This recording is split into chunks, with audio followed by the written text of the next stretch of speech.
Professor doctor Vivek Gupta, cardiologist, Delhi Apollo hospital.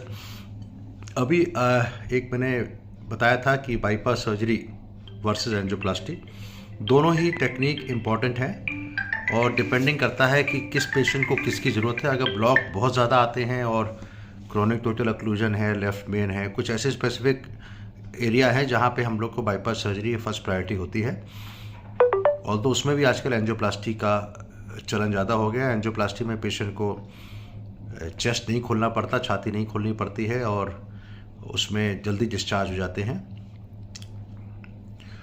एक patient है जिनको मैं रेगुलर देखता हूँ, उनकी 2010 में या उसके पहले बाईपास सर्जरी हुई थी। हार्ट की पंपिंग कमज़ोर हो गई थी, इजेक्शन फ्रैक्शन 25% है। उनको AICD लगाया था हमने, automatic implantable cardiac defibrillator, which is the prevention of sudden cardiac death. He is actually survivor of sudden cardiac arrest 2 times। और अभी उनका जो AICD लगाई थी उसको हमने रिप्लेस कर दिया। उनके ECG में left ventral branch block develop हो गया and therefore he fail into the criteria of CRTD, which is cardiac resynchronization treatment with AICD combo device. इनके ग्राफ्ट हमने चेक किए तो काफ़ी साल हो गए, 14 से 15 साल बाईपास के। तो उनके ग्राफ्ट जो हैं अभी भी 4 में से 3 ग्राफ्ट काम कर रहे हैं। अभी सवेरे हमने इसी पे बताया था यूट्यूब पे कि बाईपास ग्राफ्ट की लाइफ मैक्सिमम 10 साल होती है, लेकिन कुछ लोगों में 10 साल से ज़्यादा भी ग्राफ्ट काम करते रहते हैं। एक ग्राफ्ट उनका बंद हो गया पूरा 100%, लेकिन बाकी 3 ग्राफ्ट काम कर रहे हैं। तो इनको हमने इजेक्शन फ्रैक्शन बढ़ाने के लिए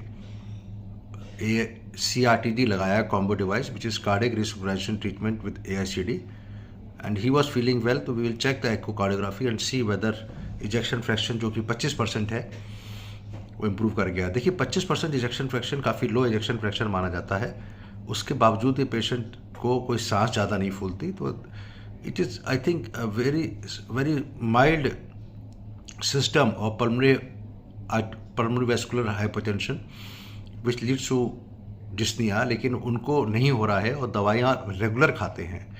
रेगुलर कम से कम 5 से 8 दवाइयाँ या 10 दवाइयाँ रेगुलर खाते हैं। तो अगर रेगुलर दवाई खाएंगे तो इस तरह की सेफ्टी बनी रहती है और patient will live long despite having a very poor ejection fraction. So he has been treated with AICD and then CRTD bypass surgery, but no angioplasty as of now. कोई स्टेंट की ज़रूरत नहीं पड़ी है। ग्राफ्ट डिजेनरेट हो रहे हैं, हो सकता है आगे हम लोग को इसमें फर्दर एंजियोप्लास्टी की जरूरत है। डॉक्टर विवेक